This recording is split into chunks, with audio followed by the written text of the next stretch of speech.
This is OwlUp, where learning happens in minutes, not hours. For a deeper journey, explore all our courses at owlup.co. Now, let's dive in.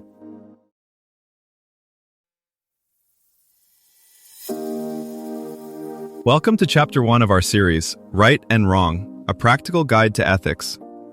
In this episode titled, Why Ethics Matters When Intuition Isn't Enough, we'll explore the fascinating world of ethical decision-making and uncover the important limitations of relying solely on our gut feelings. So, let's dive in. About 7 out of 10 people, including ethics professors, carry hidden biases they don't believe they have. Now, listen in on 3 quick scenes: a hiring manager under pressure, a doctor in a crowded ward, an engineer tweaking an algorithm. In each case, their gut says yes, but should we trust it? Think about how often we face moral choices while doing something else entirely: replying to email, closing a ticket, approving a budget, shipping code. Ethics doesn't arrive with a dramatic soundtrack. It hides inside routine clicks and casual, "Sure, that's fine," replies. That's where the trouble begins. Research in cognitive science shows that when we're rushed, tired, or juggling tasks, our minds lean harder on fast, automatic judgments. Those snap calls feel smooth and efficient, like choosing the default option in an app. Yet, they can quietly steer us toward unfair or short-sighted outcomes. The stakes aren't only personal. In organizations, thousands of unexamined, small decisions can aggregate into systemic patterns. Who gets promoted? Whose complaints are believed? Which risks are ignored? In this episode, we'll ask, when is our first moral impulse trustworthy, and when do we owe the situation something more deliberate? Here's the twist. Our quick reactions aren't just personal quirks. They're shaped by training, incentives, and the tools around us. A rushed manager isn't only following a hunch. They're following a calendar invite, a KPI, a company norm. That means the feel of a decision can be engineered, nudged, or distorted. In tech teams, for instance, shipping fast can start to feel morally right simply because delay is punished. Law, policy, and culture work the same way, quietly steering what seems obvious. To see when intuition isn't enough, we need to notice the forces that are quietly coaching it. Consider 3 tools people reach for when they try to move beyond "it just feels right": rules, consequences, and character. Rules first. Deontological approaches ask, what are we obligated to do here, regardless of how we feel? Professional codes in medicine, law, or engineering don't wait for a practitioner's mood. They spell out duties like informed consent, confidentiality, or safety margins. That can be uncomfortable. A doctor might feel compassion urging them to bend the truth to calm a patient. Yet a duty to honesty pushes against that urge. The value isn't that rules are perfect, but that they force us to articulate boundaries before we're in the heat of the moment. Consequences come next. Utilitarian-style thinking asks, who will be affected and how much in the short and long run? Instead of stopping at, this option feels efficient, it presses, efficient for whom? A social media team deciding whether to tweak a recommendation system can map likely outcomes for teenagers, advertisers, moderators, and even future regulators.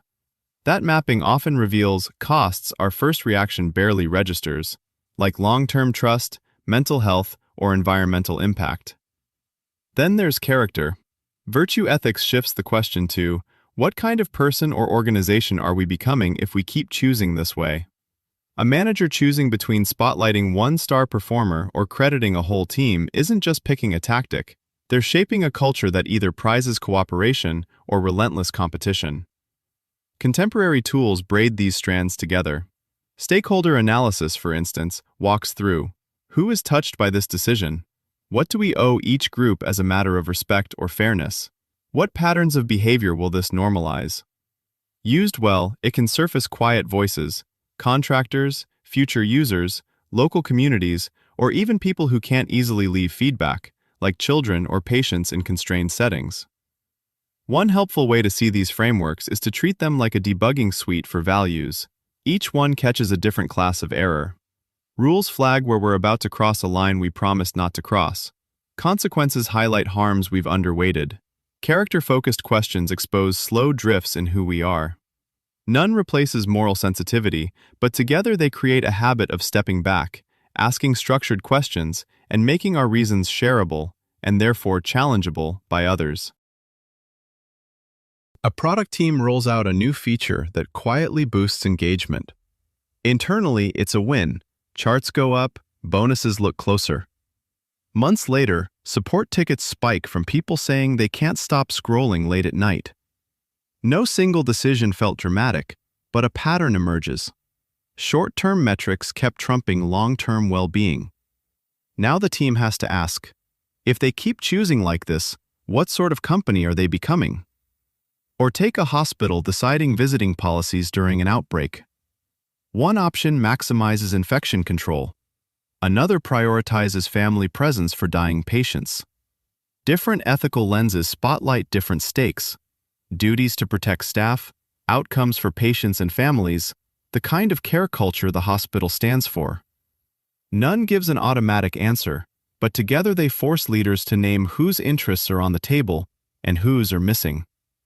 That naming is where real disagreement, creativity, and sometimes better options begin. Soon, many right or wrong calls will be made long before any person feels a twinge of concern, inside code, protocols, and default settings.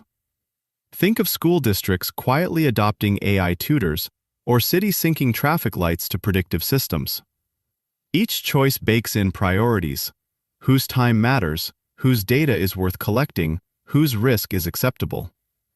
The open question is whether we treat that shaping as a public craft or let it evolve like unregulated high-speed trading.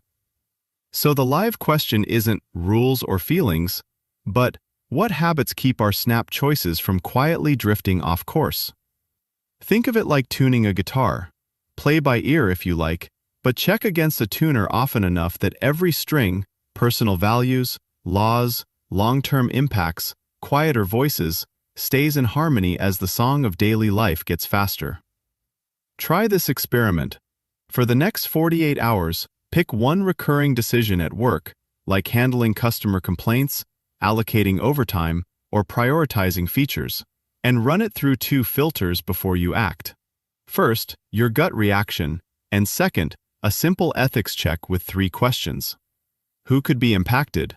What harm could this cause if everyone did it this way? And, would I be comfortable explaining this choice to the person most affected? Commit to follow the ethics-based answer at least once when it conflicts with your intuition, and note what actually happens. Does trust, clarity, or fallout change compared to your usual approach? At the end of the 48 hours, compare. In which situations did intuition serve you well, and in which did the explicit ethical questions clearly improve your decision? This was OwlUp, your daily step forward. To keep learning with structured courses and more insights, go to owlup.co. Until tomorrow!